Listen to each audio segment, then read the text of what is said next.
alamin. Assalatu wassalamu ala asrofil anbiya'i wal mursalin Sayyidina Muhammad wa ala alihi washabihi amma ba'du. Puja dan puji juga kepada Tuhan Yang Maha Esa. Kita selalu diberikan kesehatan jasmani maupun rohani. Kita selalu diberikan barokah oleh Allah Subhanahu wa taala. Salawat seiring salam tetap tercurahkan pada junjungan kita Nabi besar Muhammad sallallahu alaihi wasallam. Semoga kita mendapatkan syafaatnya di yaumil qiyamah nanti. Amin amin ya rabbal alamin. Ini di sini saya akan menjelaskan sedikit tentang pernikahan, bab pernikahan. Pada dasarnya semua orang menginginkan setelah dewasa, setelah cukup usianya menginginkan yaitu tentang pernikahan. Dan bernikah dengan pasangannya sendiri, dengan orang-orang yang mereka kasih, maka orang-orang yang mereka sayangi. Sesuai surat Al-Quran surat An-Nur ayat 32 yang artinya, dan nikahilah orang-orang yang sendiri kepada kamu dan orang-orang yang layak menikah dari hamba-hambanya sahayamu yang laki-laki maupun wanita. Jika dirimu miskin, Allah akan memberi kemampuan kepada mereka dengan karunia-Nya, dan Allah Maha Besar lagi Maha mengetahui. Telah dijelaskan dalam surat An-Nur tadi, yaitu ayat An-Nur ayat 32, bahwasanya seseorang yang sudah memiliki umur yang cukup, umur yang matang, segeralah menikah. Bahwasanya menikah itu adalah untuk melengkapi kita dalam beribadah.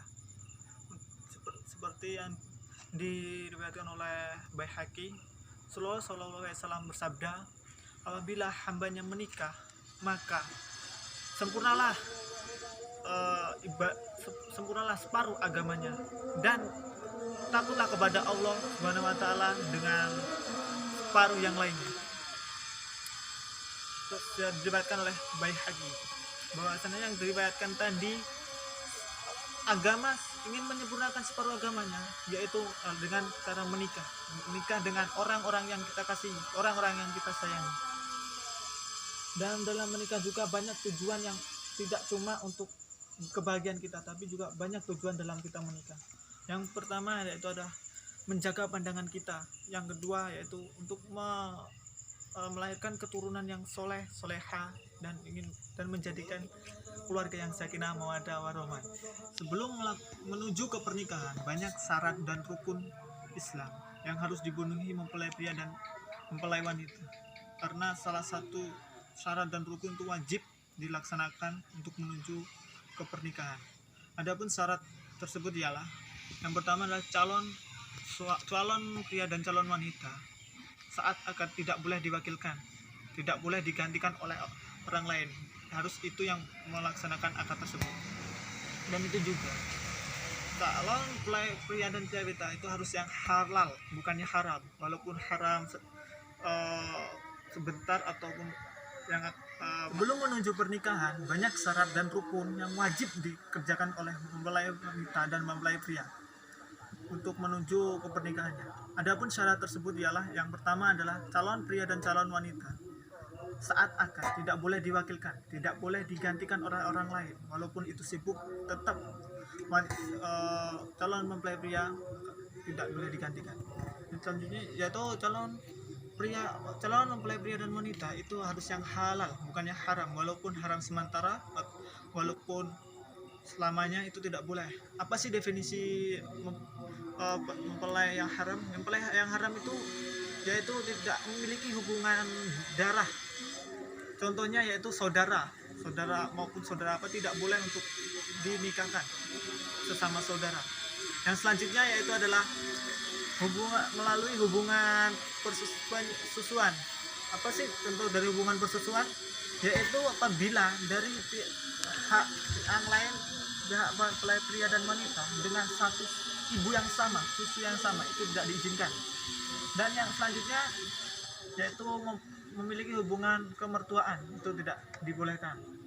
Dan yang kedua, syarat yang kedua adalah wali nikah, yaitu wali orang yang akan menikahkan dari pihak wanita ataupun wali dari pihak wanita. Itu wajib adanya, yaitu untuk mewalikan mempelai wanita. Untuk mempelai pria itu tidak ada wali, tidak apa-apa. Yang penting untuk wali itu diwajibkan untuk mempelai wanita. Adapun wali yang diizinkan yaitu ayah. Apabila ayah telah meninggal digantikan oleh kakek. Yang keduanya yaitu saudara laki-laki dari ayah dan ibu. Saudara kandung laki-laki dari ayah dan ibu. Yang selanjutnya saudara seayah. Yang selanjutnya saudara ayah kandung. Yang selanjutnya itu saudara anak dari saudara ayah kandung.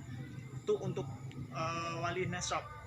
Apabila wali nasab tidak ada, wali nasab keturunan itu tidak bisa mewakilkan, itu diberikan kepada wali hakim. Wali hakim yaitu adalah orang yang dari Kementerian Agama, yaitu dari pihak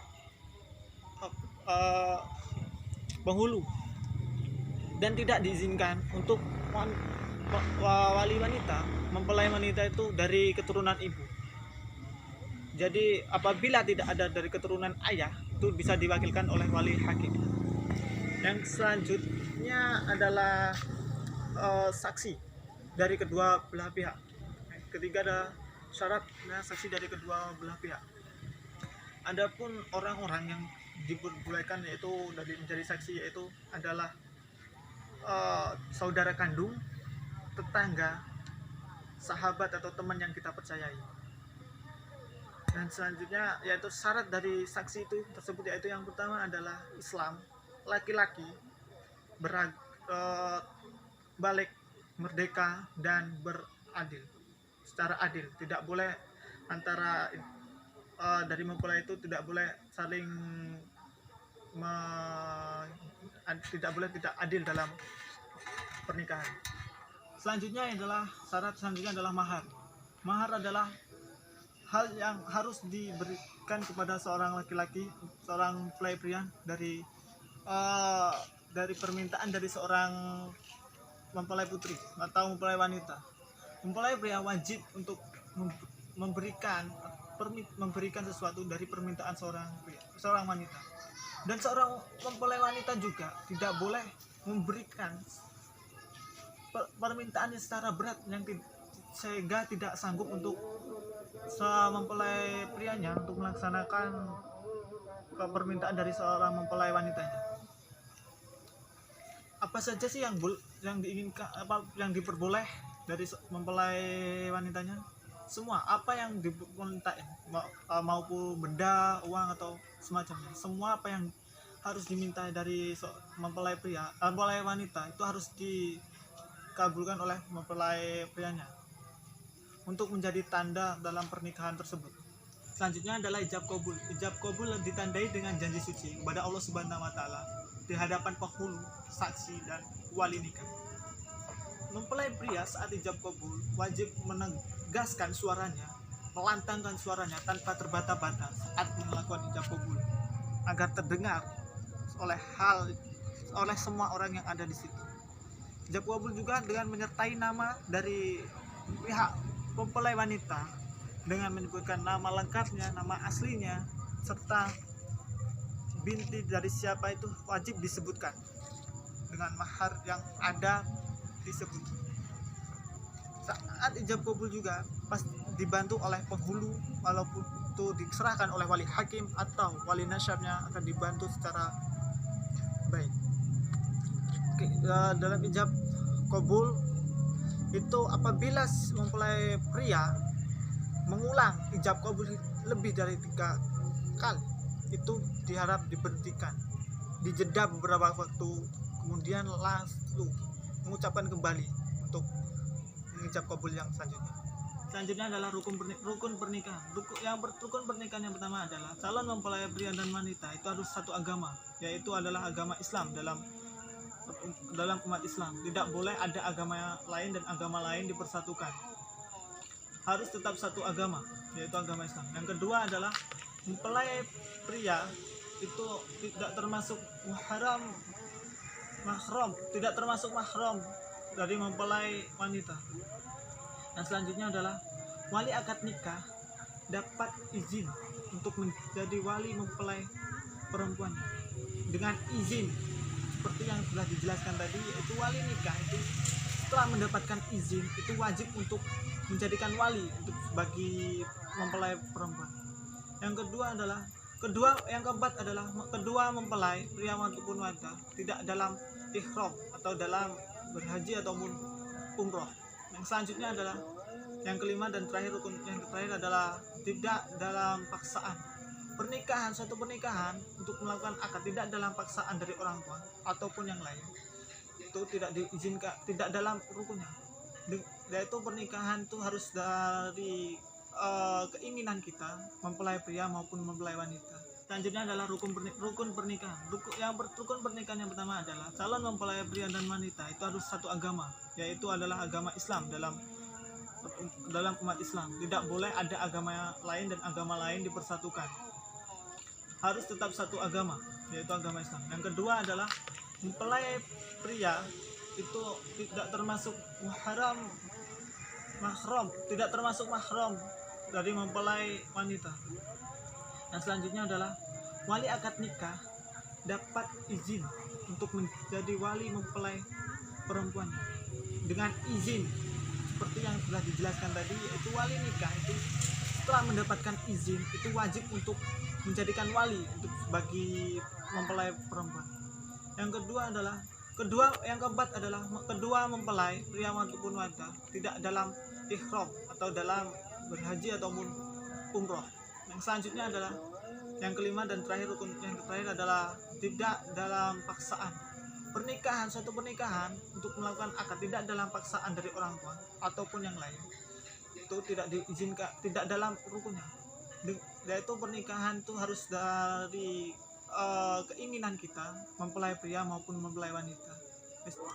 Yang selanjutnya adalah poligami. Poligami yaitu adalah apabila seorang suami itu lebih dari satu istri. Adapun syarat dari poligami tersebut adalah yaitu yang pertama izin dari seorang istri. Izin dari seorang istri untuk melakukan suaminya untuk melakukan poligami. Apabila tidak ada izin dari istri, sang suami juga tidak akan mendapatkan ridho dari Allah Subhanahu wa Ta'ala untuk melakukan poligami. Adapun syarat tertentu yaitu apabila istri dalam keadaan sedang sakit atau tidak bisa melayani, itu diperizinkan si suami untuk melakukan poligami tersebut. Itulah penjelasan dari saya. Saya akhiri, wallahu muwaffiq ila aqwamit thoriq. Wassalamualaikum warahmatullahi wabarakatuh.